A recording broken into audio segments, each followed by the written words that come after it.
So KCR గారి మీద భక్తి కూడా అంటే దేవుడు ఎన్ని తప్పులు చేసినా ఆమె పాపం ఆమె భక్తి అచంచలం ఈ రోజు వరకు కేసీఆర్ గారి మీద ఆమె భక్తి ఎటువంటిది లేదు.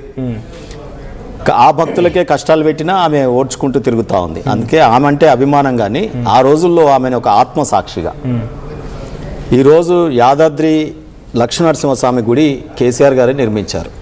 నేను మొన్నటి నుంచి చెప్తున్న టీవీలలో బీఆర్ఎస్ పార్టీ ఎక్స్ఎమ్మెల్యేలు ప్రజెంట్ ఎమ్మెల్యేలు అంటే గతంలో వారి పరిపాలనలో ఉన్న ఎమ్మెల్యేలు, వారి పరిపాలనలో ఉన్న ఎంపీలు, వారి పరిపాలనలో ఉన్న మాలాంటి రాష్ట్ర కార్యవర్గ సభ్యులు, మేమంతా సెక్రటరీస్, మా ఫోన్లు మేము వాట్సప్ ఫేస్ టైము తప్ప వేరే కాల్స్లలో మాట్లాడినామా ఆడికి వచ్చి ఒట్టు తింటారా చెప్పండి మీరు.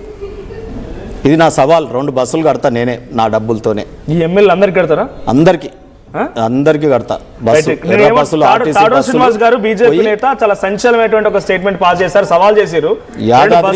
నేనే యాదాద్రి లక్ష్మీనరసింహస్వామి ఆలయం నిర్మించింది కేసీఆర్ గారే ఒప్పుకుంటూ అక్కడికి వచ్చి మీరు గత 10 ఏళ్ళలో ఎప్పుడైనా నార్మల్ కాల్స్ మాట్లాడుకున్నారా? వాట్సాప్ అండ్ ఫేస్ టైం కాకుండా ఇంకెప్పుడు నార్మల్ కాల్స్ మాట్లాడినట్టుగా ఉంటే రండి ఒట్టేయండి అని అంటున్నారు ఆయన. ఎవరైనా సిద్ధంగా కాకుండా ప్రముఖ వ్యాపార సంస్థలు ఆ రోజుల్లో వారి దగ్గర బంధువులు అనేక మంది పోలీస్ డిపార్ట్మెంట్ వాళ్ళు కూడా ఇప్పుడు ఎవరైతే ఇవన్నీ ట్యాపింగ్లు చేసిరో ఆ అధికారులకు ఫోన్ చేయాలన్నా ఫేస్ టైము వాట్సాప్లలోనే.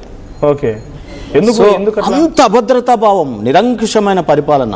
అందుకే కదా ప్రజలు తిరుగుబాటు చేసి ఆ నాయకుడిని వద్దనుకొని ఏమంటారు పోయి పెనం మీదకి వెళ్ళి పొయ్యిలో పడ్డట్టు ఈయనని ఎన్నుకున్నారు తప్ప ఇదేమో పెద్ద కాంగ్రెస్ పార్టీ అద్భుతం, ఈ దేశంలో కొత్త పార్టీ, ఈయన కొత్త ఇది చేస్తాడని కాదు. ఆ టైంలో కేసీఆర్ గారిని దించాలి, నిరంకుశ ప్రభుత్వం పోవాలి, ఈ కుటుంబ సభ్యులు అందరూ కూడా మూకుమ్మడిగా తెలంగాణ బడి దోచుకుంటా ఉన్నారు అనేది పక్కకు పెట్టినారు. నేనేమంటున్నా ఈరోజు నేను వాట్సాప్ అందరూ మేము నార్మల్ కాల్ చేస్తే జర వాట్సాప్ చేయని నాన్న ఉందంటారు ఎమ్మెల్యేలు కానీ వీళ్ళు. మీరు భయపడుతున్నారు, ఫోన్ చేసినప్పుడు వాట్సాప్ చేయమని అంటున్నారు. ఎవరిని చేసిన జనరల్ కూడా మాలాంటి వాళ్ళు ఇప్పుడేం భయం లేదండి, అంత భయపడాల్సినటువంటి అవసరం లేదు. ఇప్పుడు ఏ కాల్ చేయమంటే ఆ కాల్ చేస్తాము. ఎందుకంటే మనకు అటువంటి జరుగుతలేదు ట్యాపింగ్. జరుగుతుందా లేదా అని అంటే మేము ఇప్పుడు పొజిషన్లో లేము కదా. అప్పుడు తన పార్టీ నాయకుల మీదనే తనకు విశ్వాసం లేదు, కేసీఆర్ గారికి కేటీఆర్ గారికి. తన ఉద్యమ సహచరుల మీద లేదు, తన సీనియర్ ఉద్యమ సహచరుల మీద లేదు, తన అధికారుల మీద లేదు, తన బంధుగణం మీద లేదు. ఎందుకంటే ఆ రోజుల్లో ఏది అల్లుడు హరీష్ రావు గారి మీద అనేక మార్లు, ఈటల రాజేందర్ గారి మీద, కవిత గారి మీద. సార్ కుటుంబ సభ్యు మనం ఎక్కువనా 24 గంటలు కుటుంబంలో ఉన్నప్పుడు ఏదో ఒకటి లీక్ కాదా? ఆమె డైరెక్ట్ పోగలుగుతుంది కదా, కుటుంబ సభ్యులతో ఇదే అయింది కదా.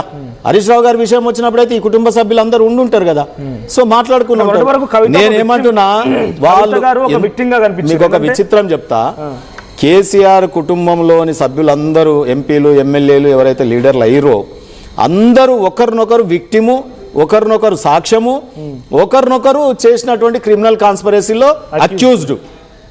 అన్ని రోల్స్ వీళ్ళే. అది ఇక చెప్పకూడదు కానీ ఆ మొసళ్ళన్నీ ఒక లేక్లో ఉంటాయి ప్రపంచంలో. దగ్గర ఉంది ఒక నది, ఆ నది ఎక్కడుందో నాకు అంత ఐడియా లేదు. చూస్తే మీదికెళ్ళి ఏరోప్లేన్కి వెళ్ళి చాలా మట్టిలాగానే కనిపిస్తుంది, బురదగుంటలాగా. కిందికి పోతా ఉంటే ఆ ఏరోప్లేన్ మొత్తం అన్ని మొసళ్ళతోనే ఉంటుంది ఆ నది అంతా. It's very famous for crocodiles. Crocodiles crooked leaders in that party, BRS party.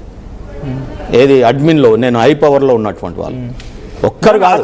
రెండోది నేను ఏమంటున్నా, కాంగ్రెస్ సంతోష్ రావు గారు హరీష్ రావు గారు ఫోన్ ట్యాప్ చేయించమని రాసిచ్చిరంట. ఇంకా డీసీపీ రాధాకిషన్ రావు గారు తన స్టేట్మెంట్ లో డైరెక్ట్ గా మాకు కేటీఆర్ ఇంటి దగ్గర నుంచి నెంబర్ రాసి వచ్చే చిక్కుముడిలాగా ఎందుకు తయారైందంటే ఇంటెలిజెన్స్ అధికారులు కూడా వాళ్ళు చుట్టాలే. ఇది విచిత్రం చూడండి, ఎవరిని నమ్మకం లేదు, విశ్వాసం మళ్ళీ వాళ్ళ మనుషులనే పెట్టుకున్నారు.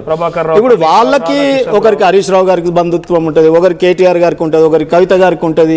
సో లేదా బంధు ప్రీతి, కుల ప్రీతి ఏదైనా ఉండొచ్చు. నేనేమంటున్నా అంటే ఏ ప్రీతి అయితే మనం ప్రమాణ స్వీకారం చేసేటప్పుడు బంధు ప్రీతికి వ్యతిరేకంగా ఉంటామంటారు. కానీ వీళ్ళు ఆ రకంగానే పెట్టుకొని ఎవరికి ఎట్లా లింక్ ఉంటే వాళ్ళని అట్లా ప్రేరేపించి సమాచారం రప్పించినట్టుగా అసలు ఆ రోజుల్లోనే డిస్కషన్. తెలంగాణ భవన్లో గోడలకు చెవులు ఉంటాయని భయపడేది, మేము అక్కడ ఛాయ్ తాగాలన్నా పక్కకు నిలబడాలన్నా ఏదన్నా ఉంటే భవన్ బయటికి పోయి ఎక్కడనో దూరం ఛాయ్ తాగకుండా మాట్లాడుకోవాల్సిందే తోటి పార్టీ నాయకులు తప్ప ఆ భవన్లో గోడలకు చెవులు ఉంటాయని మేము అందరం భయపడే వాళ్ళమే. అంటే మాకు భయం లేకున్నా భయపడే వాళ్ళు ఎవరైతే ఉంటారో పెద్ద లీడర్లు ఎవరన్నా మాకు ఎమ్మెల్యేలతోనో ఎవరైనా మంత్రులతోనో ఏదైనా పనో లేకపోతే ఏదైనా ఉంటే మాట్లాడాలంటే ఇదే. ఇక రెండోది ఫోన్ నెంబర్లు మారవలేదా చెప్పండి. కేసీఆర్ గారి కుటుంబ సభ్యులు పార్టీలో ఎమ్మెల్యేలు ఎంపీలు మంత్రులుగా చేసిన వాళ్ళు ఫోన్ నెంబర్లు మారవలేదా. మూడవది నేను ఇప్పుడు ఏమంటున్నా అంటే కేసు జరిగిందా జరగలేదా అనేది మూసీ నదిలో ఐటమ్స్ అయితే దొరికినాయి కదా. తర్వాత నీకు అధికారం పోయిన ఒక్క 1 డేలోనే ఫ్రాక్షన్ ఆఫ్ 1 డేలోనే ఒక ప్రభుత్వ ఆఫీసులో అధికారి అవి అన్నీ కూడా ఎత్తుకపోయి వాటిని అక్కడ పగలగొట్టి అవన్నీ కూడా రికవరీ అయినప్పుడు కాంగ్రెస్ పార్టీ ఇంకా మీనమేషాలు లెక్క పెట్టడం ఏంటండి. ఇది ఏంది సిట్టు ప్రతి దాంట్లో వేస్తున్నారు. ఘోష్ కమిషన్ సిట్టు అది దేనికి సెటిల్మెంట్ ఇన్ విత్ తన్నీరు ఎందుకంటే ఆయన ఇరిగేషన్ శాఖ మాత్యులుగా ఉన్నారు కాబట్టి. ఇప్పుడు కేటీఆర్ మీద సెటిల్మెంట్ ఇన్ తారక్ ఏది ఈ ఫార్ములా కార్ రేస్లో. ఇప్పుడు జరుగుతుంది ఏంది సెటిల్మెంట్ ఇన్ ట్యాపింగ్. ఒక్కొక్క కేసుకు ఒక్కొక్కటి సిట్ అంటే స్పెషల్ ఇన్వెస్టిగేషన్ టీం కాదు ఇది.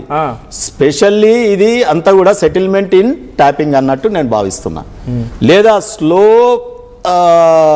ఇన్వెస్టిగేషన్ ఇన్ ట్యాపింగ్ అనుకోవచ్చు. లేదా నేను ఏమంటున్నా అంటే నిజం నిలకడ మీద తెలుస్తుంది అంటారు. దీంట్లో నిజం అనేది దాచిపెట్టబడతా ఉంది, ఖూనీ చేయబడతా ఉంది. ఇది ప్రజాస్వామ్యం ఎట్లా. నేను ఏమంటున్నా ఇక్కడ నిజంగానే సిట్ లేకపోతే బీఆర్ఎస్ పార్టీని కావాలని టార్గెట్ చేస్తూ రేవంత్ రెడ్డి రాజకీయ కుట్రలో భాగంగా వాళ్ళపై కేసులు నమోదు చేయడం లేకపోతే సాక్షులుగా ఇన్వెస్టిగేషన్ చేస్తున్నారా? నిజంగా జెన్యూనిటీ ఉందనుకుంటున్నారా మీరు? నేనేమంటున్నా జెన్యూనిటీ ఉందా లేదా అనేది మన రాజ్యాంగం ప్రకారం కాన్స్టిట్యూషనల్ ప్రకారం ఈ ఏజెన్సీస్ తెలియజేయాలి. స్టేట్ అంటే ఎవరు? ఇక్కడ పోలీస్ కానీ ఏసీబీ కానీ లేకపోతే ఇంకెవరైనా ఎవరు చేస్తే వాళ్ళు ఏది ఎస్ఐటి ఒక సిట్టును కాదని అధికారులని అరెస్ట్ల వరకు ఒక సిట్టు ఇవాళ మళ్ళీ ఇంకో సిట్టు ఎందుకు వీళ్ళకు వేరే సిట్టు? ఇదేమో సెటిల్మెంట్ పార్ట్ ఉంటుంది అక్కడ అధికారులను సెటిల్మెంట్ ఏమి ఉండదు కదా అక్కడి వరకు ఒక సిట్టు. ఇక ఇప్పుడు ఇంకొక సిట్టుని వేయడం జరిగింది. దీంట్లో అనుమానాలు రేకెత్తిస్తారు. ఇటువంటి జరగకూడదు. రెండోది నేను ఏమంటున్నా రెండోది మీరు ఇక్కడ వినండి. ఇంతకుముందు 2 సవరణలు వారు మాట్లాడుతున్నప్పుడు ఒక అడ్వకేట్గా ఉండి కొంత నేను సవరించాల్సినటువంటి బాధ్యత నాకు ఉంది కాబట్టి ఈ ఫోన్ ట్యాపింగ్లు కానీ లేకపోతే ప్రెస్ మీద నిబంధనలుగా ఇవన్నీ కూడా ఎమర్జెన్సీలో చేసేటటువంటిది. అది ఓన్లీ కేంద్రం చేతిలో అక్కడ కేంద్ర క్యాబినెట్ చేతిలో ఆర్టికల్ 352 నుంచి 360 వరకు మాత్రమే నేషనల్ ఎమర్జెన్సీని పెట్టేటటువంటి పరిస్థితులు ఉంటాయి. కానీ రాష్ట్ర ప్రభుత్వానికి ఆ హక్కు లేదు. సరే టెలిగ్రాఫిక్ చట్ట ప్రకారం కూడా నిబంధనలు ఉన్నాయి. నేను ఇక్కడ అంటున్నది ఏంటంటే మేము చేసినామని కేటీఆర్ గారు అడ్మిట్ అవుతా ఉన్నారు, వారి నాయకులు అడ్మిట్ అవుతా ఉన్నారు టీవీ డిబేట్లలో. చేసినప్పుడు ఆ అడ్మిషన్ చాలు కదా. స్టేట్మెంట్స్ పిలిచి కవిత గారు స్టేట్మెంట్ రికార్డ్ చేసి మామూలు పోతే ఒక కేసు కంప్లైంట్ ఇస్తారు. సార్ డైరెక్ట్ ఎట్లా చెప్తున్నారు అంటే జరుగుతూ జరిగినాయేమో ఒకరిద్దరు జరగవచ్చు ఎవరైతే పోలీసు వాళ్ళు కేటీఆర్ మాట్లాడుతూ ఇంకా అసలు నేనేమంటానంటే రేవంత్ రెడ్డి గారికి ఆయన ప్రజలు ఎన్నుకున్న ముఖ్యమంత్రి. సరే ఆ ముఖ్యమంత్రి పదవిలో ఉన్నప్పుడు అటువంటి రాజ్యాంగపరమైన పదవిలో ఉన్నప్పుడు వారిని సంబోధిస్తున్నప్పుడు కొంత సంయమనం అవసరం. ఈయన ప్రతిపక్ష నాయకుడి కొడుకు మాజీ ముఖ్యమంత్రి కొడుకు ఈ ఫోన్ ట్యాపింగ్లో నేను అనుకుంటే ఈ బ్రీఫింగ్ ఇంటెలిజెన్స్ వాళ్ళు మరి ఈయనకి ఇచ్చిరా కేసీఆర్కి ఇచ్చిరా ఎవరికి ఇచ్చిరో మనకైతే తెలియదు. ఈయన మాట్లాడుతున్నప్పుడు నిన్న నీ అయ్యకు కూడా భయపడా. ఇది వీధి రౌడీలు మాట్లాడుకునే భాష. నా ఎంటిక కూడా విక్కోలేవు. మాదక ద్రవ్యాలప్పుడు ఇదే ఛాలెంజ్. ఎన్నికలు వీకే అని ఆయన అంటాడు, ఈయనేమో పీకే ఉంటుంది. రాజకీయ పరిభాష కాదండి, కాన్స్టిట్యూషన్ లో ఉన్నామా? నిన్న ఏమన్నారు? లొట్ట పీస్ కేసు అన్నాడు కదా. మరి ఇది లొట్ట పీస్ కేసా లేకపోతే ఈ లొట్ట పీసులు కట్టుకొని బాయిలో పడి దుంకి సస్తాడా రేవంత్ రెడ్డి? ఏం చేస్తాడో? ప్రజాధనం దుర్వినియోగమైంది కాళేశ్వరంలో, ఈ ఫార్ములా కార్ రేస్ లో ప్రజాధనం దుర్వినియోగమైంది. ఈ ట్యాపింగ్ వల్ల అనేక మంది బిజినెస్ వ్యాపారదారులను బ్లాక్ మెయిల్ చేసి ఎక్స్టార్షన్ జరిగింది. కాళేశ్వరం మీకు సిబిఐ పరిధిలోకి వచ్చింది. మొత్తం ఇప్పుడు సపోజ్ నేను చెప్తాను